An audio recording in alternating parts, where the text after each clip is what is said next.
Welcome to the FPL USA Press Play Podcast. We got a sunny, sparkling trio of FPL USA hosts on. You got Bucks and Brian checking in per usual. Brian, how the hell are you?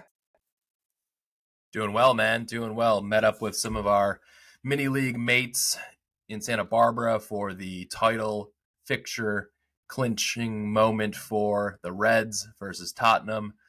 Nice. It's always nice to have a beer before 9 a.m. You know, get that Guinness flowing, matching my coffee. Had a little breakfast burrito. So shout out to Andrew and Alec for joining me in Santa Barbara for that. And yeah, man, I'm ready to hopefully get a few more free hit points later in the week. But overall, it's been a very strong week for the template and excited to jump in. But before we do that, want to reintroduce our guy here, Aymen, aka at Holy Pinto. He does the music for this podcast and is one of our banter-filled mates from Britain. Aymen, how we doing? Good, thanks, mate. I'm in Milwaukee, Wisconsin right now, which is where I'm living. And yes, I've been traveling. I'm a bit of a nomad. I've been traveling a lot this year. I'm finally home. Pretty happy to have outperformed both of you on the free hit shit this week, which is crushed it. The perfect timing to be doing this podcast. So I'm glad that couldn't be doing better, really. Yeah, and it's magical timing to have you on. It's kind of your moment in the sun because I think you were the high point scorer among the hosts and among many notable FPL USA managers, and especially in our mini league. You took home the bounty. It's looking like 2 weeks in a row, and I know all three of us were on free hit. So I guess without further ado, let's just dive into the scores in blank game week 34. And, we'll give you your moment in the sun at the end. Aymen, you can tell everyone, plug where to find you, what's coming up in your life outside of FPL. How's that sound? Cool? Sounds great, mate. Yeah. All right, I'll go first because, no one wants to hear about my shithole of a season. This is like traveling up to Wolverhampton for an away match. Shout out to our third co-host, Black Wolf. I land on 79 points all out. It's a green arrow, so I'll take that. I'm inside the top 500K. So season's starting to look up. The numbers are starting to get smaller. And, if some of my wacky hits that I'm planning to take the rest of the season, maybe some differential captaincy hauls come good, I might be able to touch the top 250,000. But who knows? Let's just take the victory where it is. 79 points. Moving on. Brian, let's talk about your dream season. Did it continue? I'm waiting for you to go differential and captain. You've still been swimming with the school of fishies, and to gain rank, I know one of our other good buddies, Corey, went with Cunha captain this week, and that delivered huge points. So I'm expecting more differential captains from you coming up here in the last 4 game weeks. And it's crazy. This marathon is coming to an end very soon, but I still have some hopeful green arrows to come for my squad. Right now, I'm on 84 points on free hit. Current live overall rank of 637 in the world. Fucking flying, having a great season. Bravo. The goal is top 500, not 500K. Top 500 for me. That's this my season. Goal. Hey, don't steal my shine. Oh man, big difference in hopes and dreams and aspirations between the two of us. But mainly, I still have Woodman left. So if Wood can get a 5 to 9 pointer, that would be huge. Funnily enough, I'm only 1 point on my safety score. So very much the template for free hit really banged, especially if you had Sa or Sanchez in goal and then Trips. Trips is the one that was missing from my free hit team. Really crushed me. So kind of he was never on the menu for me. Like I've been slagging him off because he's just has looked shit this season, to be honest. And that's why he was playing behind Hall for the majority of the season. His expected assists on the whole season is 0.1 per match. So is very low. And then to get the red card on Ben Johnson early in that Ipswich match at home, and then he puts in 2 floating crosses, not even any whip on it, just floating to 7-foot tall Dan Burn in the back of the net. So, it was tough. It was painful. That definitely tripped me up in the rankings, but 10% green arrow. So, feeling good. So hopefully get a few more points. I don't have Bumo. Bumo's about 35% owned overall, so he could set me back if he bangs as well. But yeah, it's all on Wood's shoulders, and at least I have something to hopefully cheer for on Thursday. That was always my design. I didn't want to have no players in that last match, and then you just hope for a Hail Mary at the end. So looking good though. How about you, Aymen? What's the score this week? May I have a 95 with Wood still to go, just like you. I think I wanted someone in that final game, criminally overlooked for a very long time. The old mucker, Chris Wood, who is just banging them in for fun. Meat and potatoes, man. Just getting it done. Absolutely. Absolutely. I did go for Trippier. You just can't fault the heritage, you know? He's going to put it on someone's bonds, and he did, in fact. Actually, I still haven't seen highlights from that game, but I'm assuming they were crosses. But yeah, went for that. I think Bowen was one that I kind of went out on a limb on. But very nice. Nothing too different. I didn't expect Sessegnon's worldy of a diving header. I was very adamant to Bart that Fulham would concede and have a pretty rough game, as they did. And he was playing left back. I was like, yeah, I got this right. And then what a worldie that was. A diving header from Sessegnon, the left back, in the 92nd minute. You can't. Oh, man, if that hadn't happened, then I'd be really leading the pack. But yeah, I'm around the 50K mark. Grind's around the $500. You said 500,000, was it? 5 million? 500 million? Where are you at? Sorry? What was it? Yeah, 500K is, I've surpassed that finally. So now I'm looking up. I'm setting my goals even loftier than that. But 95 points in a blank game week on free hit. That is how you do it, ladies and gentlemen.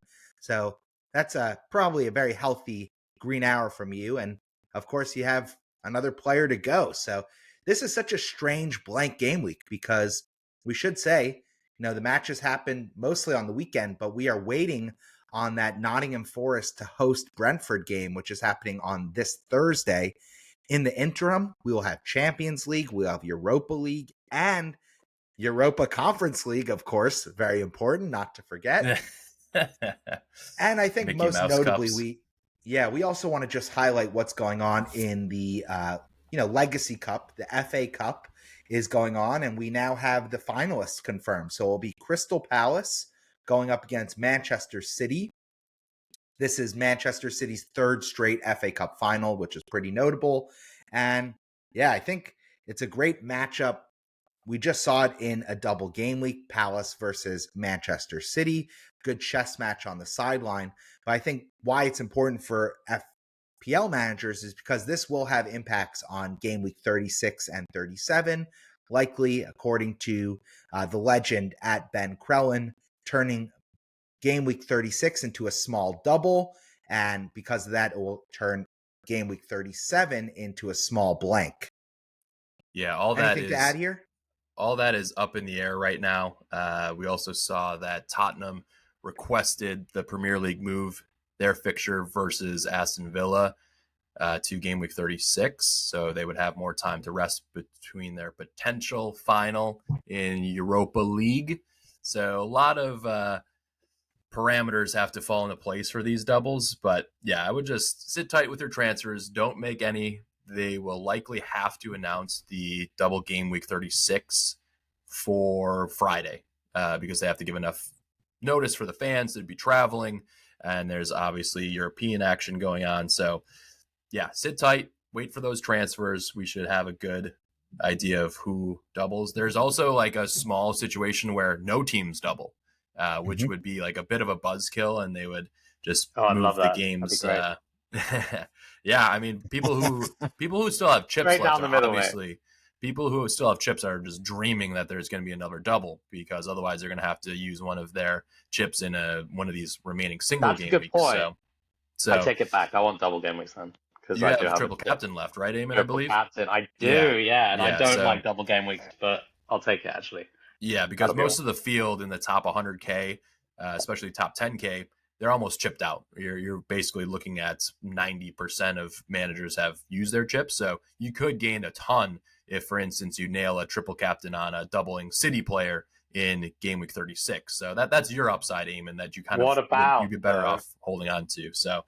What about we'll Kevin? What about Kevin De Bruyne against Wolves this week? reminiscing on his 4 against Wolves at home in 2022. What a moment. What a moment. Which I'll never forget. I have that saved, a wallpaper saved. I think he had 88 points, something insane like that, maybe 84 points. It was a massive haul. And yeah, unfortunately, Dan isn't here, the resident Wolves fan, because he's just catching strays left, right, and center. But with that, I think the last 2 things we just want to shout out before we spin the ball forward and look ahead to game week 35 to come on the weekend is, first and foremost, we know the 3 relegated teams. I think that's really notable. These 3 teams now have absolutely nothing to play for. That's Southampton, Leicester, pitiful, and Ipswich. So it's like ugly, disgusting, and disastrous in those bottom 3. Those are the 3 teams that came up. Didn't really put on much of a fight. Sadly, Ipswich couldn't be like Luton and really, drag it on late. And then the top of the table, there's still a lot of chaos and a lot of machinations. So much to play for. Because especially if Palace win the FA Cup, we could be looking at 8, if not 9 teams going into Europe next year from the Premier League. So just a lot still to play for, and a lot of teams still with kind of an edge, with something to fight for. So I think that will make the run-in pretty exciting from an FPL point of view. Yeah, I think we definitely even your Fulham squad, Aymen, they might actually want to stay off the beach for 1 or 2 more weeks. We'll see. Yeah, I think last time Aymen was on the pod, he was a Chelsea supporter, but now a full Fulham season ticket owner. That's right. I actually support Southwest London. Southwest for shame. Okay, for shame. Yeah. There's actually how many matches have you been to? You've been to so many matches this year. Definitely jealous of that. Flying back and forth to see your fam out there. So, how many matches have you been to this year in the Premier League? I know you've also been gallivanting around South Africa and Mexico and wherever else. No, we didn't go to South Africa. But what's it called? No, we went to. I've been to a bunch of Spurs games. I have a friend who's a season ticket holder, and we kind of share them around. It's a big group of us that just we all like going football on weekends if we can make it. So I've been to quite a few Fulham games. The last one was the Liverpool game, which was a very good vibe. Actually, then the Chelsea game, but we don't need to talk about that. But then, we can spend 10 seconds on that. No problem. So many highs and lows with Fulham this year. Yeah, but Spurs have been lows. I mean, I don't think actual football. I don't think I've enjoyed like an actual match there. It's been so bad. Bad. But how's that bar? I know, because you're in Wisconsin, and that's kind of the uniting string that brings this trio together, is our Wisconsin roots and some friends of friends that kind of all brought this friendship together. This is like that 3-way bar stool, right? You knock one of us out and we can't stand on our own. I think Aymen would do just fine without you, Bucks. We'd have two high flyers in the top 100K, and then your peg isn't doing too much good for this. We got to stool emphasize right the limb that is Bucks. We just got to. Yeah, that's right. It would be interesting. You guys would stand taller without me kind of tilting you over. You know what I mean? But I will say, I'm going to give you a nice compliment. I think your perseverance and your smiling in face of the adversity is quite impressive. I do still think of you as John. Every day is a blessing, Bucks, is how I That's remember right. you. That's right. And I have to say, to still hold your head up and do this podcast despite the way your season's going takes more than I have. I would not. I would have retired. I'd be like, right. You know why, Aymen? They say that the chickens in the coop that have their head straight up, those are the first ones to get sliced off. So, What? With the guillotine? This went off the rails. I was just going to ask about the Spurs bar situation at the stadium. I hope that's not in any of your children's books that you've been reading them before bedtime. That's my yearbook quote. I'm gonna maybe move that to be my Twitter bio handle. The chicken, the cock with its head up is the one that gets sliced. Oof, scary times here. Circumcisions all around. All right, this is a midday podcast. You could tell we're a little more wild and wacky than most of the time. I think with that, let's leave my bad dad jokes in the rearview mirror and let's take our first break. When we come back, we'll dive into all the action for game week 35.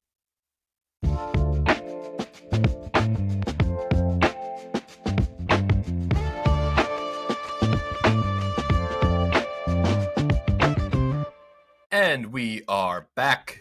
Game week 35. Only 4 game weeks remaining. Good Lord, we're almost at the end.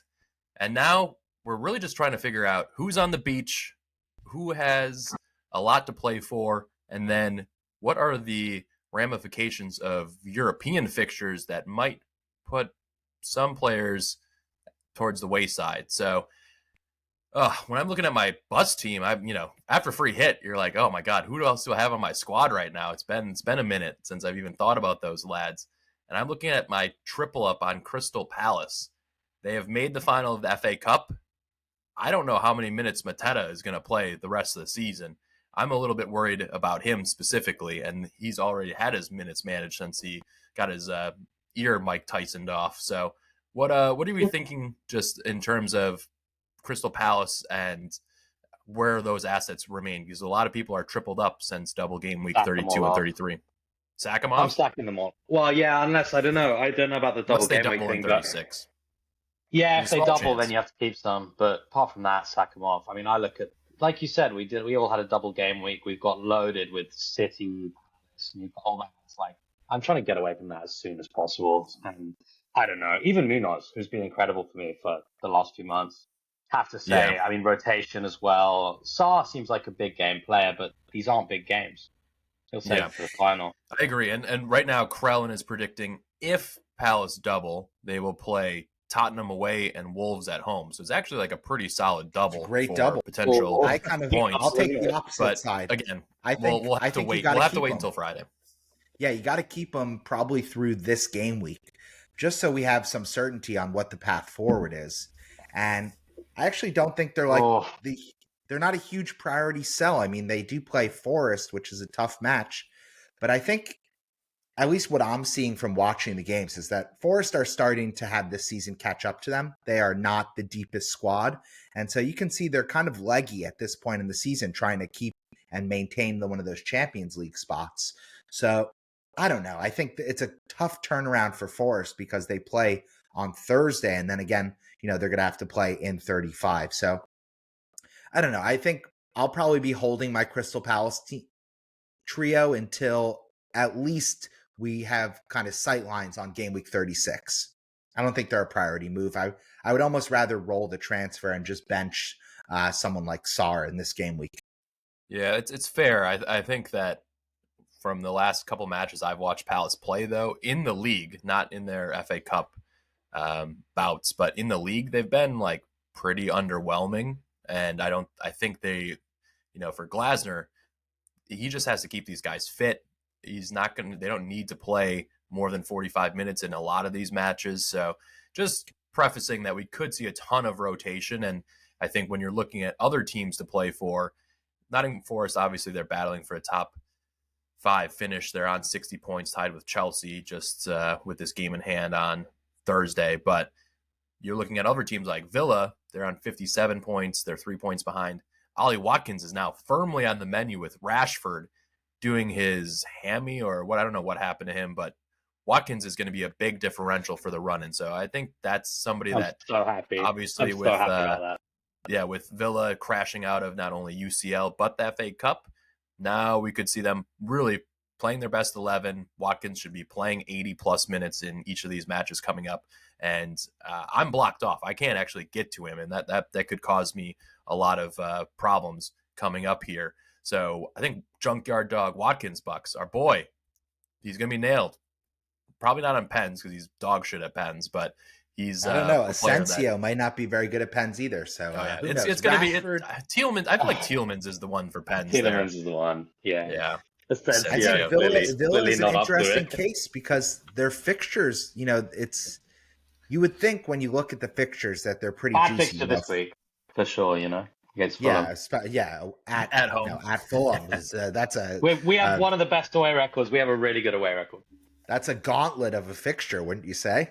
Yeah, but we have good away records. I fancy Fulham's chances against the bigger sides in the harder matches. I genuinely do. I don't think we'll make it easy for them. I will say, I'm very, very excited because I took a punt on Watkins instead of Isaac in the previous game week.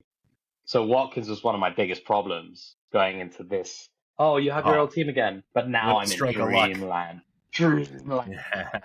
Dreamland. What do you mean, Marcus Rashford injured?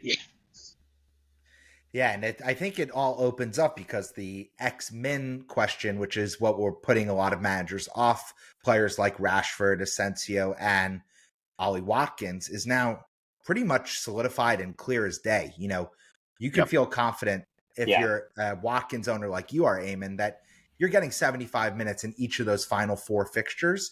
And, because of that, I think, Watkins is a great pick and a ultra differential at this point in the season. And just to bring it all around to, discussing Mateta, if funds permit, and for many teams, that isn't an issue right now in the season. I really like the idea of if you can do a swap of Mateta up to Watkins, maybe even do it as part of a double move. Maybe get off some of these Arsenal players that have bigger things to play for now that the league is settled. I really like the allure of that move. I think it makes a lot of sense from an FPL perspective, but also from an upside chasing perspective. So if you're in first place like Brian is in a lot of our leagues, or if you're chasing the pack like Aymen and I are, me much further behind in the pack. Yeah, don't tell me with that brush, flowers. Christ almighty. I'm in like the that was pack. outrageous. I'm like the same. Me and Brian are closer to the same category than you are, mate, at this point. I'm sorry. Yeah, I'm like the the guy at the end of the parade that's like mopping up the horse poop. That's where my team is right now. You guys are like I don't know, mate. The fact you're in top 500 is pretty good, right? You've been climbing.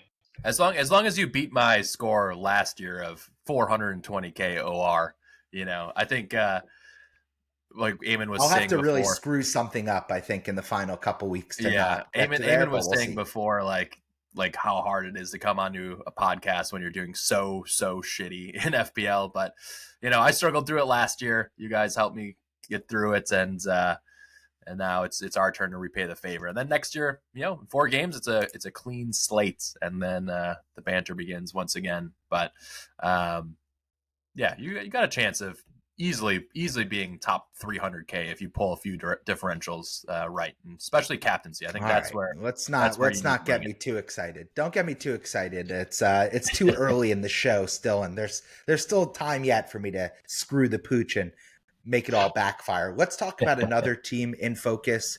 I just teased them, Arsenal. So, with Liverpool now solidly winning the league and Arsenal getting ready to play 2 legs of a semifinal of Champions League.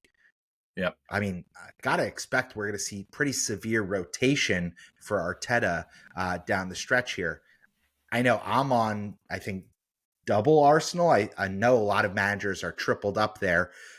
What do we think? We get to see Saka? We get to see Saliba? Or are those now problems for many managers? I mean, taking a look at the Twitter timelines and some YouTube videos for a lot of the content creators, it's a no-brainer move this week to move Saka to Bumo for the run-in. I just don't think that there's any reason.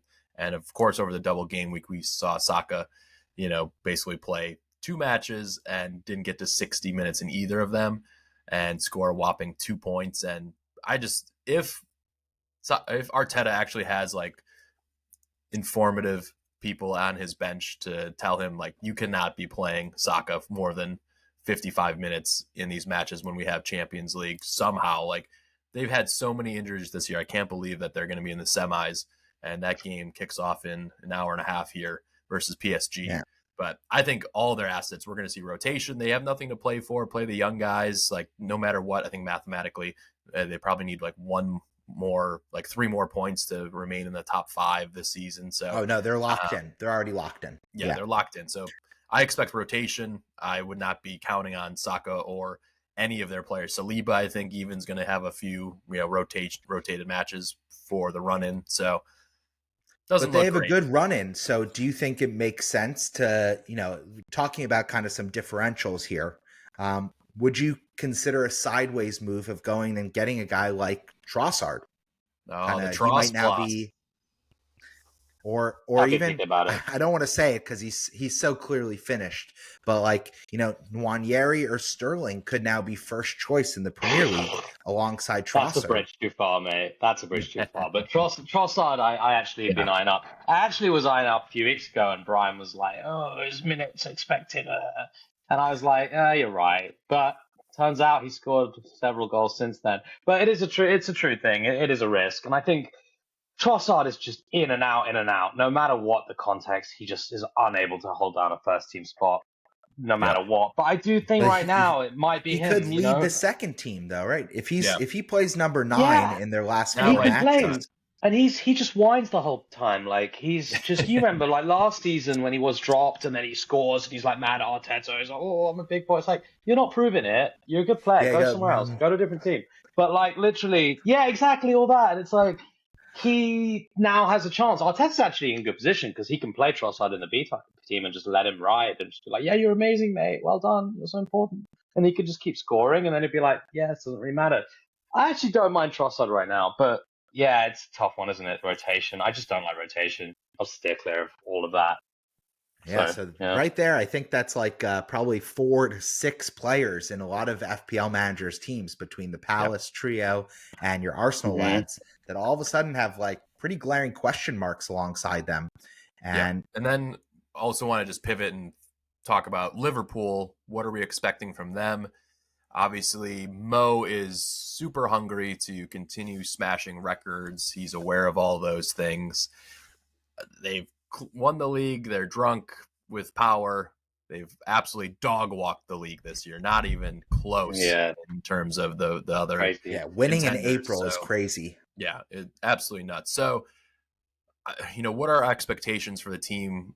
If you have another asset next to Mo, what are your plans with them moving forward? Just hold Mo. Just keep Mo. No one else. Aymen, you want to issue a live apology when I was claiming that Salah was definitely going to stay, and you were like, "Nah, man, he's got eyes for other teams. We're here. I didn't think history. I didn't think it was going to happen either, man. I didn't think he was going to stay. I'll give you that, Bucks. I'll give you that. You did it, mate.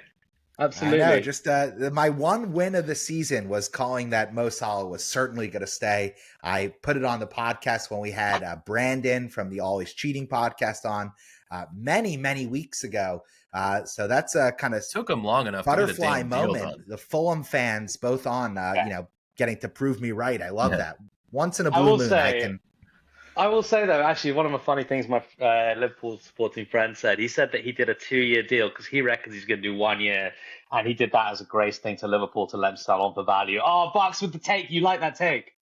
I think that's 100% right. He's going to stay for one more year, be the bridge player to kind of, I think, you know, Liverpool have to be one of the most desirable teams for free agents and for players looking for transfers going into next season. I mean, they'll have Champions League. They absolutely ran away with the Premier League, and they have that veteran class. So, like, if you're a player, you know, I'll pull into some of the Chelsea targets and Manchester United targets, like a Nico Williams, who's playing at Athletic Club in La Liga.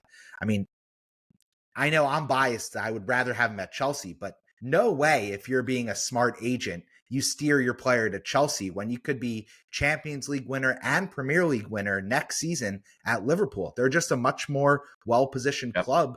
And when they add a couple of reinforcements, which they didn't even really do this season, you know, they might be putting the Premier League and world football on notice over the next couple of years. Yep. All right, that's enough glazing of Liverpool. We know we talked about them all season. I'm just happy that I'm going to be singing "You Never Walk Alone" when they play Chelsea this weekend. That way we can get the 3 points. They give us the 3 points. We'll give them the honor guard, and we'll even sing "You Never Walk Alone." Deal? Okay. Let's shake on it right now, Liverpool. I'm just happy that you know, Mo delivered this historic season. It's been super fun to own him, and everybody just loves fucking Mo. So it's good to see him come in with the largest ever FPL total. But enough glazing of the Liverpudlians. They're still drinking and celebrating in the streets. Other assets to talk about, just a few more teams, and then we'll get into our hashtag FPL community questions and talk about those coming up shortly. expectations for City and Newcastle. Both of those teams look to be in pretty good form. They're competing for the top, top 5. KDB is somebody in my squad that I'm really hoping for and hoping that he delivers. He's like Aymen shouted before, had a historic haul versus Wolves previously, but this Wolves team, 6 wins in a row. Black Wolf is flying. Cunha just absolutely dominated that match. He should have had 24 points. He should have had even more points in that one. What are kind of the expectations you have for this City at home fixture versus Wolverhampton? I don't know. I mean, I think City will win, but I will say goals, right? I'm going to ride. Yeah, I think so. I'm going to ride. I have De Bruyne, Marmoush, and Guardiola. I'm assuming most people have Guardiola and Marmoush, but I'm going to ride it. I'm probably going to captain De Bruyne. I don't even know if they'll win. I just think De Bruyne is going to try his best. He's going to take the games by the scruff of his neck. I think City are going to eke their way through to Champions League football. You just got to run with it. I want Wolves players as well. They look brilliant. They look absolutely brilliant. They looked amazing. I was at the Cottage early this season when they beat us 4-1. And it was after Gary O'Neill left. It was just very like, how is this team? They were amazing. They were so fast. That match was insane. Insane. And I was like getting fucking rained on and miserable. And Cunha was being an asshole in front of us. And it was annoying. But I don't know. They were so fast. That was at the other end. So I didn't even get a great view. It was a rough day out. But yeah. As my girlfriend says, the Gomai were looking very good. All the Gomez, the trio of Gomez's, all looked very fast and on top. Yeah. Aymen, it's fantastic you brought that up because I actually think this has the potential to be a banana peel kind of match for Manchester City because the Wolves midfield is low-key one of the best in the Premier League. And it's gone under the radar, but in the last 6 games, you're really seeing it sparkle and shine. And I think with City, that's really their one area where they are easy to get at is the middle of the park. They have a lot of older legs and Gundogan and Bernardo Silva and Kevin De Bruyne if his legs still work. Nico Gonzalez coming in has been like essential for revolutionary. Them. Yeah, for sure. Because they just, without Rodri, they didn't have a player that was going to have the motor to get up and down and do some of the defensive dirty work and still be able to pivot the ball up the pitch to the rest of the players. So, but Wolves have, like you said, Wolves have runners. Yep. Yeah, and Wolves have runners and people that can play the ball. To be honest, like if City do as expected and can retain possession, then on the counter, Wolves could be lethal. To be honest, it could be brutal. It's like Cunha in the transition, the pivot. I mean, there's no one like it. Yeah, you're right. Like the perfect it could player. Be a banana peel. Absolutely could be a banana. Yeah, you're so right. I always see City smashing Wolves. I want like I don't know why, but it should be a Wolves. Wolves should be happy, but. I don't know. We'll see. It'll be a good one. I want a 3-2 match. A 3-2 match would be fantastic. But 3-2 to Wolves. Lastly, let's just go to Newcastle. They're still fighting for top 5. I think whoever you have from Newcastle, you just hold, and they're all good picks. Is that the consensus here? Yeah, I agree. And I think Newcastle, with the form they're in right now, they have to feel like they are going to lock up one of those Champions League spots. Yeah, it's even as a Chelsea fan, I can admit that they're probably going to finish above us. Yeah, and you just look at the game script for each of those matches that Newcastle has coming up. Like, there's some tough ones, but you got Brighton away, Chelsea at home, Arsenal away, Everton at home, but Arsenal have nothing to play for. So that's going to be not as difficult of a match. Chelsea at home, at least that's at a home match, but just like the every match you go into, you kind of just expect them to be getting the ball out to the wings, putting in crosses to, the likes of Isak, like dominating some of the ball with their midfield, who has also just been playing exceptionally well since Joe Linton came back next to Bruno G and Tonali. So I don't see how they drop out of top 5. So Chelsea fans are sweating that one for sure. Because they can also score 4 goals in a match, where Chelsea right now, their defense is really improved, but offensively, it's just been like, we better get 1-0 some of these matches, otherwise we're not going to get any points. So it's I think the Newcastle team can win in a variety of ways right now, and I would just keep all their assets and look at improving your team elsewhere. Yeah, I agree. Especially Isak. I think he's one of the priority holds for the rest of the run-in because he's just at the center of everything that they do. Yeah. And for his value, that he provides for FPL points, he's actually way underpriced. So I think that will be a correction potentially going into next season where he starts touching a double-digit kind of price point. Yep. Well, I'll tell you what, I actually got rid of Isaac for Watkins on that last double game week just because I'm so sick of... I like Isaac's fine, but I cannot play this game where everyone has the same players like this. So I got rid of Isaac for Watkins for a hit, and it worked for me. So now I'm actually without Isaac. I wish I had him, but I'm also like, I'm just going to have to ride with it at this point. Yeah, so I'm going to go the rest of the season. Yeah, and I also think, Bucks, why not ride with me, mate? You know? Why have the same players as everyone else? I'm going to try and sell Mateta to Watkins, I think is... we'll talk about that in a couple minutes, but that's definitely something that's... Do you have Saka? Because like once you downgrade Saka, potentially you're going to free up millions of pounds in your team, and then it's easy to move Mateta up to somebody like Watkins. So that'll be a popular move over the next couple game weeks. I don't think I would recommend it for a hit this specific game week, but something to keep an eye on. So, all right, let's take our next break here, and then we're going to come back and answer some #FPL community questions and get out of here in about 10-15 minutes. We'll be right back.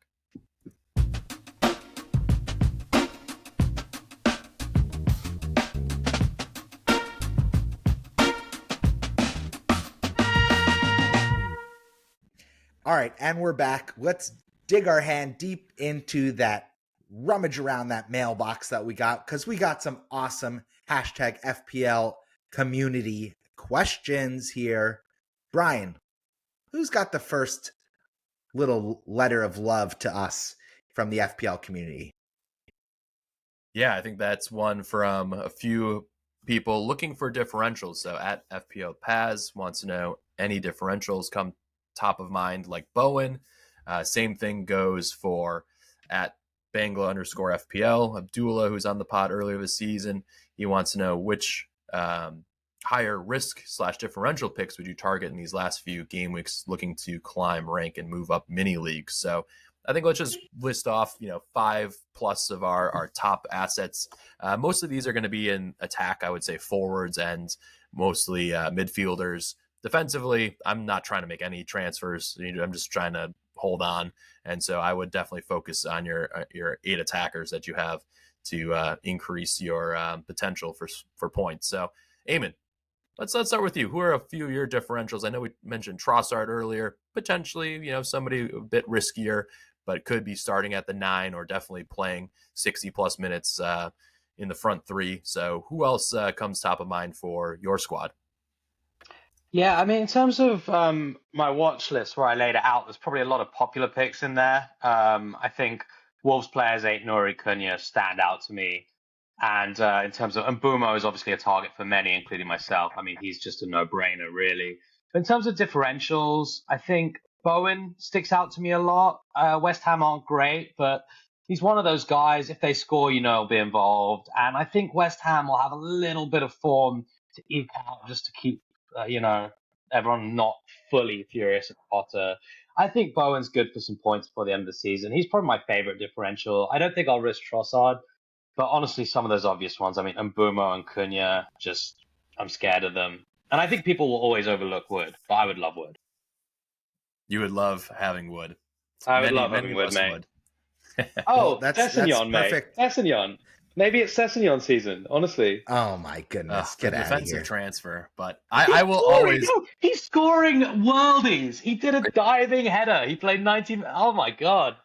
I will always have a fond spot in my heart for Sess. I mean, a 9-point goal at the death, 6 points, and then all 3 bonus. Like, I'll be honest, I was wallowing a bit with that pick, just being like, oh, my God, I could have picked Trips in this slot or even Trent and instead I start this 4.1 million pound defender, and then he fucking comes so good right in the keeper's face with an absolute fluke though.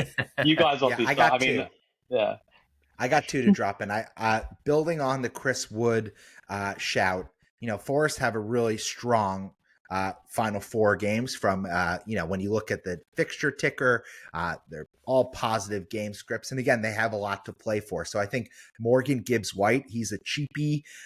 He's almost like, if you have Chris Wood, you're not going to captain him. You put in Morgan Gibbs-White. You know he's going to get the minutes. And, he's often a player that's collaborating with Chris Wood on a lot of finishes. Oh, my goodness. He points. looked phenomenal looked phenomenal in the FA Cup versus City. He went off the post twice, was so far advanced in a lot of their counters versus He was City. like second striker. So I really like that. It was crazy and for him. He looked like he goals. had his legs, where a lot of the other players, I think, are running on fumes. Yeah.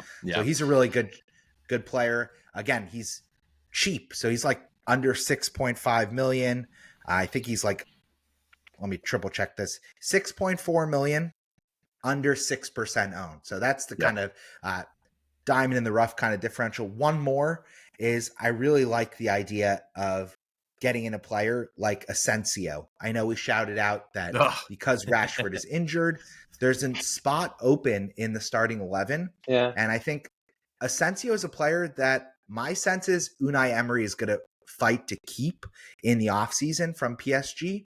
So because of that, he needs to see that he has a spot in the first choice 11. So this is a great place to prove it. All these matches mean something for Villa. And so, again, just another kind of deep cut of a player that has a high ceiling. Yeah, it's tough. His floor is like 0 points. His floor is like 1 minute and a yellow card. Yeah. I think the tough part here is just trying to balance the expected minutes for these guys. So I think when you're looking at the forwards, I think I would rank Watkins number 1, and then Vissa. Again, 15 plus open play goals. They are just going to consistently score. They're going to give up goals, but then they're going to score goals. So that's kind of what you want at the end of the season when defenses are a little bit more on the beach. So I think he's a great pick. And then Cunha, just based on his form, the player that he's looking to become and have a big money move in the offseason. So those are probably the 3 up front that I like. A little less inclined on Wood, but I think, like you said before, the midfielders. You'll be eating your words on Thursday, mate. When he nets you those extra points, take you to the top 400. I hope so. You're gonna be. I don't want to hear you slander Chris Wood again, mate. I'm not slandering him. I'm just saying, like, in terms of bringing in a player, maybe not for me, but he's been a fucking great soldier for me this season, and I kept him for a long time. But the midfielders, they're all cheap, so it's really just trying to figure out which cheap guy. So at least in terms of like double moves or whatever, it's going to be easy to do. So I think anybody, again, looking to get Bumo is probably the number 1, not as differential, but just a great pick. And then, there's very few transfers left. So I think you're going to probably want to balance. Unless you're taking hits. Yeah, unless you're taking hits, which I'm definitely for. If once double Game Week 36 gets announced, I'm definitely keen to take hits. But all right, let's go to 2 more questions here before we get out of here. I know Aymen's got to bounce because the Music Man's always on time. So let's also go to the @RunCMC. No, don't worry. I'll still be 15 minutes late for the next thing. Don't worry about that. He says, now that Poole has wrapped up the league, do you expect major rotation? And then same goes for my Cayman fan, aka Matt, wants to know that now Liverpool are champs. What are your thoughts on, moving to some other assets? So Saliba and Saka off the menu. So overall, we covered a bunch of this earlier. We think that, these would not be players that we would be bringing in. I would just hold Saliba, hold Salah, hold probably Luis Diaz, but anybody else, it's just like, I wouldn't make defensive transfers, but I think Saka is, I'm can't wait to ship him out. There's no point, I think, having you don't want him. to just keep him in hope. Like, he would not be a priority to get rid of for me, unless you really need budget. I don't know, but I have like Mateta and Sarr. I want rid of them. Like, I don't know, man. I have so many players I don't want in my team. I'm just like, I would take Saka. The FA Cup final is going to be after Game Week 38, right? So the minutes for the Palace guys will still likely, they're going to get probably more minutes than Saka. So it just in terms of priority, with Saka being so expensive and freeing up other funds. So I think that's kind of where we're at on those guys. But anything else to add there, Bucks? No, I agree. I think probably you don't look at them on the watch list anymore, but I kind of agree with Aymen. I wouldn't be rushing to sell them if you don't need the funds, if you don't need to use a free transfer. But again, that's a luxury conversation. I think if you're chasing, I love the idea of just, eat the hits and make the moves now, because then at least you have 4 matches to make them up, as opposed to, you wait another game week, you wait another 2 game weeks. All of a sudden, you only have 2 shots at the target. Whereas, if you rip the Band-Aid now, you kind of can make up for any -4 or even -8. So yeah, that's where I'm feeling. True. All right. Last question will also help us transition into our final segment, and then we'll get out of here. At Bengal FPL also asks, who is the best Game Week 35 captain for rank holders and then for chasers? So let's transition here. Let's hand it over to Aymen for transfer plans and captaincy shouts. What do you got for us? What do you got for us, mate? What's the plan? Oh, I'll tell you this, okay? The captaincy is going to be between Salah and De Bruyne, 100%. And De Bruyne is the nostalgia pick, but I don't know, man. He looks good. I don't really like to think in terms of... played 90 minutes in both the matches in the double game week, and then got the full rest in the FA Cup semifinal. So he should be in line for a Did he really? Yeah, full rest. You guys actually follow the FA Cup. That's so... I just... All this FA Cup stuff, I'm like... Morgan Woods-White, I was at the game last Monday at Spurs Nottingham Forest. I'm like, I would never put in Morgan Gibbs-White. And I backed that.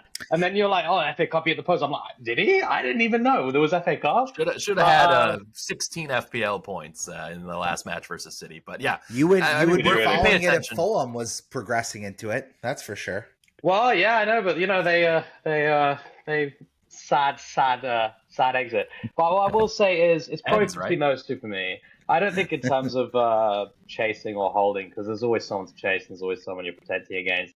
It's a toss-up, and I'll probably go De Bruyne, I think. In terms of transfer, for me, it's got to be Mbomo, Cunha, or Bowen. I think one of those. The problem is, the Palace thing you told me about the potential double game week is the problem, because the first on my chopping block would be Sarr or Mateta. And I might just have to get rid of one of them. I don't think I have the luxury of just holding one of them. I already have Watkins. We'll know on Friday. We'll know on Friday, so you'll be able to make that move before the deadline. Yeah, I believe so. Brilliant. What's one of those two gone? The meta is saying that we should know by then, but I do want to call out, we actually have an early Friday deadline this week where your captain, if you go with KDB, he's playing Wolves on that Friday. So it could be setting you up for an excellent weekend ahead, or just a painful blank, and then you're sweating everybody else's captain. So because I'm right there with you. I'm looking at KDB for captaincy as well, a little bit differential. I think one thing we didn't talk about is Haaland is starting to train again. So eventually Marmoush might not be nailed. I would love to see KDB, Marmoush, and Haaland all play together at once, but that's, there's only a few games left for that. But I think, KDB is an excellent choice if you're looking for some upside differential, lower owned. Also, him with 90 minutes, it's not a risk, like I know it's like not it feels like a chasing, different, but it's like, it's Kevin De Bruyne. He looks good. It's 90 minutes. He plays for Man City. He'll do something. I'll also say, if in doubt, just follow whatever Brian does. If you're a listener of this pod, everything is going perfect for Brian right now. If he is doing something, just do it. I'm using all of my luck up for like my next decade of FPL. I'm using it all up this year, but I'll take it. I would rather have one excellent performance on than the rank history. Come back to the mud with us for next season. Man. I'll be 500K next year doing. Oh my god, the amount of times that I captained Odegaard last year just out of chasing was fucking terrible. But all right, Bucks, let's hand it to you. Yeah, so initial plan is going to go Saka and Mateta to Cunha and Mbomo. I'm then going to captain. I love that. I think I'm going to captain. Listen, in my bus team, I have it on Marmoush, which feels a little safe, a little boring. But I'm kind of talking myself into going Cunha captain. Kind of play against the herd. And I think it's kind of the perfect game script where he can really shine. I'll have to consult with our third co-host, Black Wolf, to see if Cunha is still preferred in the starting 11. City are still playing that high line, so there's definitely there's a lot of space in behind. Exploit it on and getting a long pass to JSL, or just taking it on himself. So I don't love away at the Etihad, but I think there should be 4 goals minimum in that match. Yeah, so I want to do that now. I want to do that now. You swayed me. You shouldn't be following me, even though it sounds fun. You should just be following Brian, because fun is when your rank goes up, not when you see a massive red arrow. Can you not afford Watkins instead of Cunha? I could, but I think, at least in the short term, really? I think there's that Fulham match is a hard game, and I actually think that Cunha at home, it's not a hard game. I don't think it's a hard game. I think it is a hard game. Fulham are good away. Fulham defense is just better than Manchester City's defense. It's not being talked about because it's not a sexy conversation. I'm pretty sure Fulham have the. You're also talking about a Fulham team underlying defense in the league. I think you're also talking about a Fulham team that almost lost to Southampton. Fulham will always concede. Here's the thing: Fulham will always concede a goal and never keep a clean sheet for sure. But underlying stats are there. We'll see. Bucks, you do you. You're chasing, so you got to go. I'm going to be a little spicy. I actually was weighing up late last night when I was disappointed to not be making our regularly scheduled trio podcast due to some family emergencies. I was looking at a -8, where I actually rip out Sar from my team as well, and then you could get really wacky and a bridge too far. Yeah, probably a hit too much, but. I think with that, that's been a great preview for Game Week 35. Before we get out of here, you're not going to ask me about my moves at all. I'm just you already said your moves with Aymen. You said you were De Bruyne curious. Yeah, but I have a transfer to use, Bucks. You don't care about my transfer move. Scrap this from the records, Aymen. Don't plug your stuff just yet. Let's hear I'll make FPL it short USA and sweet. champ is going to do. What are you going to do? I want to know. No. I am ranging from just one transfer and then also weighing up a potential hit. I don't even know what that hit might be, but I do like the thought process of maybe trying to make up those points over the next 4 game weeks instead of shorter period of time. So I would likely be moving Saka to Bumo, and then using that kind of 2 million. I almost have like $1 million in the bank, so I'll have a lot of cash to maybe also upgrade another player like Sar, Rogers, maybe Mateta. So I have a few things that I'm weighing up where a -4 could come into play. I think the tough thing is when you're at like this, like just absolutely insane rank tier up in the clouds. The -4 is like things. I could easily drop out of the top 1,000 with a -4. So I'll probably play a little bit safer and just make one move, but I do plan to make a move and not roll. I think there are hits coming up for double game week 36 if that comes to fruition. So lots to come, but excited. I mean, the goal is top 500. So enough about my team. Let's plug Holy Pinto and then jump out of here. So my main musical project is called Holy Pinto. You can check it out on Spotify and every social media platform, Instagram and all of that. I tour a lot, so if you're in the US, keep an eye out. I did do the music for this pod. I think this summer's feeling pretty free and good. We should do a refresh this year. I'll get on it. Yeah, we'll crank out something new. Been meaning to for a couple of years, and I've let the site down. But I think this summer, let's work on that. Beautiful. And thanks for having me. I think Aymen, do you have a new single or a new album coming out? Is that right? I have it ready, but it's not coming out super soon. But I will keep you all posted. I have to say it's been a fun season-ish. I've enjoyed it, but Brian doing as well as he is like deeply frustrating. The amount of times that Aymen said if I win FPL, he'll just jump right off that bridge into the abyss is too many to count. But it's been hard. Season. It's been a hard season on that front. I don't even know how Bucks feels, but. I know, it just has it rubbed in my face. It's like looking in the mirror and seeing, someone good looking. It's like, it really hurts. Wow. All right. And lastly, I just want to shout out my local, The Press Room, which is my bar here in Santa Barbara that we watched. And I left a few stickers in the bathroom because we got the Press Play Pod. We got the Press Room here in Santa Barbara to watch all the matches. So thanks for coming out for some of those folks in our mini leagues. And yeah, watch matches with mates coming up here. There's only 4 more left, so definitely get together, have a beer, watch some matches, tell your wife you need to get out of the house or your spouse, and come hang and get those FPL green arrows. Bucks, tell the listeners where to find us, and then we got to wrap it up. Yeah, so this has been another great episode of the FPL USA Press Play podcast. Find us on all your favorite social media sites at FPL USA Press Play. That's one word. I'm FPL USA _ Bucks. That's my co-host and soon to be hashtag FPL USA champion, FPL USA _ Brian. And yeah, we're wishing you a fun week filled of international European competition footy, followed by a chaotic Friday deadline going into 35. So we got 3 left to go after this one. So strap in and let's get that green arrow up the roller coaster with no down slide in sight, right? Yeah, that's right. Captaincy's up in the air, transfers up in the air, double game week 36 up in the air. Lots to come over the next couple days.